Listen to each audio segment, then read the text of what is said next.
My name's Harrison Browne, and I'm the first transgender athlete in professional hockey. So I played in the National Women's Hockey League for 3 seasons, and I came out in my second season, and I didn't physically transition until I was done playing hockey.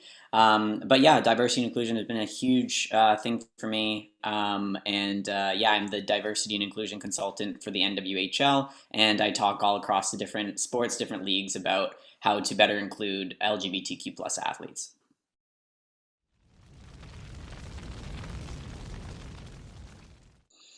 Yeah, um, I think right now it's such a taboo kind of topic, especially what's going on in the states with all the bans that are trying to be put in place to bar transgender athletes. Mind you, those are more high school level and lower level, but I think the higher levels need to really set a big example on how to really properly include transgender athletes and really advocate to stop these bans from happening and really say that they stand with their trans athletes. Like I think if like NHL, if MLB, basketball, any of the top leagues really just kind of put their foot in the sand and really helped advocate for trans athletes, I think that that would be a huge, huge thing. Like there was the transgender bathroom bills back in 2017, and the NFL and the NCAA stood by and said, we're not going to have our tournaments. We're not going to make that money for Texas or wherever those bans are. And I think that that's something that sports really needs to really own in on, especially now.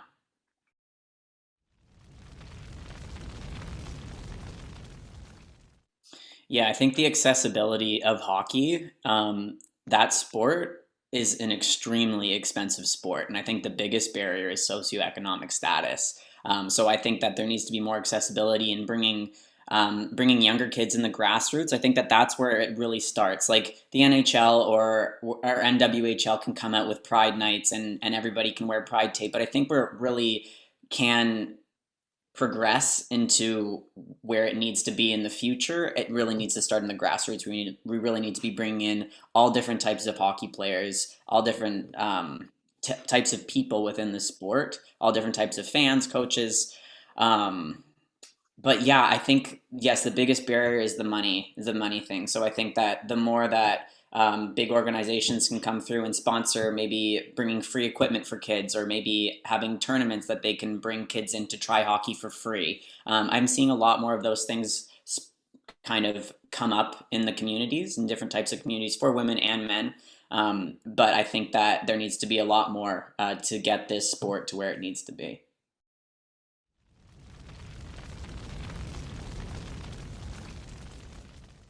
Yeah, I think sports is such a binary world. Like from the very beginning, it's always put into male, female. Like yeah, you play co-ed from time to time, and like you started in co-ed maybe when you were younger and things like that. I think it's a topic that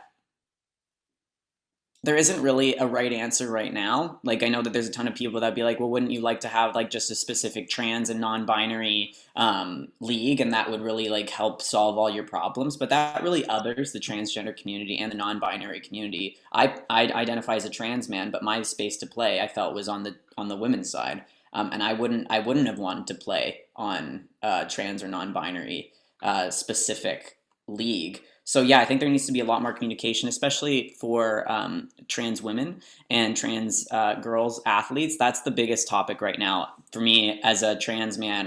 I was born female, and I wasn't really seen as a threat when I came out in the NWHL. But there was a player that came out in the CWHL who was a trans woman, and people had a lot of scrutiny behind that.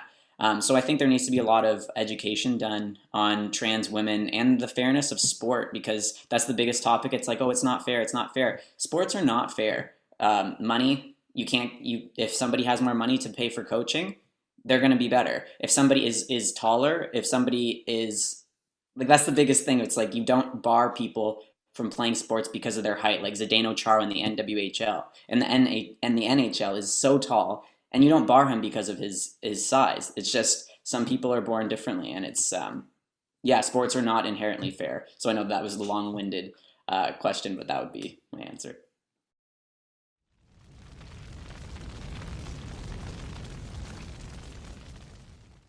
Yeah, I think that there are rules set in place. See, all these bills that are coming out because they want to protect women's sports.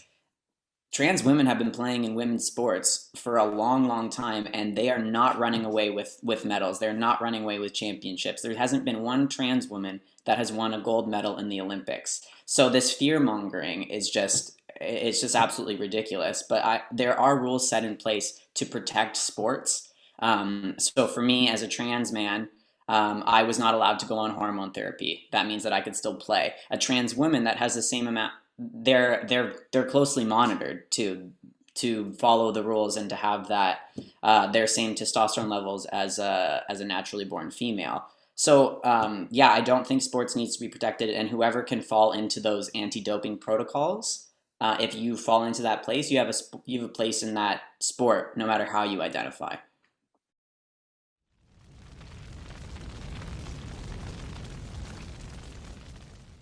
I think education is the biggest key because when people are scared of something, it's because they don't understand it. So there are resources out there, and there's a lot of studies done on transgender athletes. I think if you can get those types of resources, like there's Chris Mosier, who is a trans duathlete, and he has a website called transathlete.com, and it goes into all those different things. And there's documentaries now all over the place that people follow trans people in sport.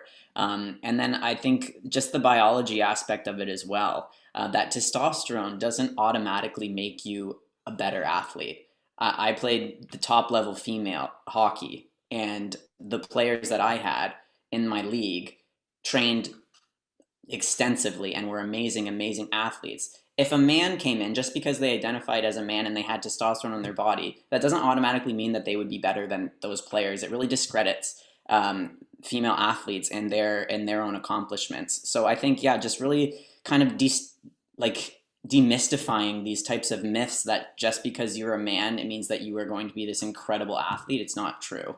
And just by going into more deeper research into that, finding YouTube videos, finding resources, different types of people to talk to, different types of people to bring in and to be on decision making policies, bringing trans athletes in, bringing other people in to advocate for their people. I think that is steps that need to be taken that can make sport a lot more inclusive too.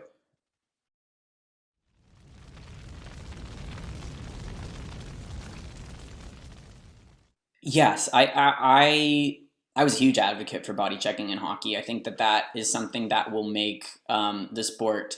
I don't like to say more enjoyable because it's already great. I think the thing that bars people from watching women's hockey is they're like, oh, it's not the same as men. I think if it had the same rules, every sport that has the same rules, like soccer on the women's side to the men's side, tennis on the women's side to the men's side, it really helps that equality and puts that into the person's mind, into the spectator's mind that they're watching the same sport. So I think, yeah, I think body checking would be great for the game. Yeah, definitely body checking. I'm all for it. I think it would be great. And I also think it would actually make the sport safer because when hits do happen, women's hockey is one of the most concussed athletes because we're not properly trained how to take hits. So when those hits happen and they come out of the blue, we're absolutely blindsided. And then also,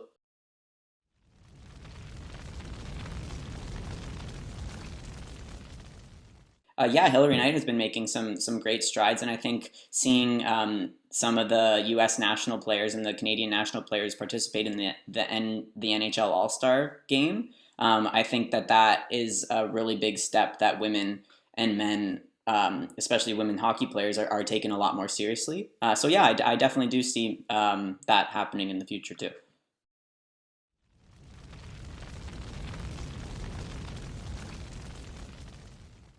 One word: education. That's it. Like that's what we've talked about. That's been a common theme. Yeah, just educating yourself and really learning all you can about different types of athletes. The more that we do that, the bigger scope that we can have to make sport as inclusive as it possibly can be.